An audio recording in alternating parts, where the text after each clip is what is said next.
ଭାରତର ଶ୍ରୀଲଙ୍କା ଗସ୍ତରେ ବିସିସିଆଇ କଲା ବଡ଼ ପରିବର୍ତ୍ତନ।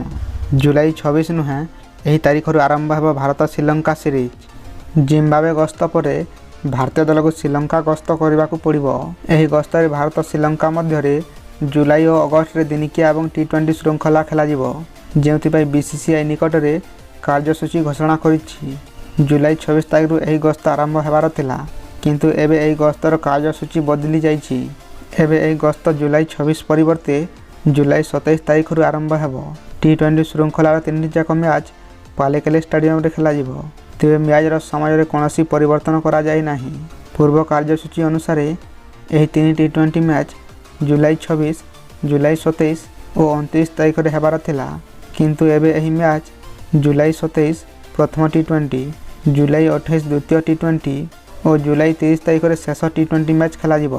ସେହିପରି ଦିନିକିଆ ଶୃଙ୍ଖଳାର ମ୍ୟାଚ୍ ଏବେ ଅଗଷ୍ଟ 2, ଅଗଷ୍ଟ 3 ଓ ଅଗଷ୍ଟ 7 ତାରିଖରେ ଖେଳାଯିବ। ସିରିଜର ସବୁ ମ୍ୟାଚ୍ ଗୋଟିଏ ଦିନ ଲେଖାଏଁ ପଛକୁ ଘୁଞ୍ଚିଛି। ଟିମ୍ ଇଣ୍ଡିଆର ଶ୍ରୀଲଙ୍କା ଗସ୍ତ ମୁଖ୍ୟ କୋଚ୍ ଭାବେ ଗୌତମ ଗମ୍ଭୀରଙ୍କ ପ୍ରଥମ ଦାୟିତ୍ୱ ହେବ।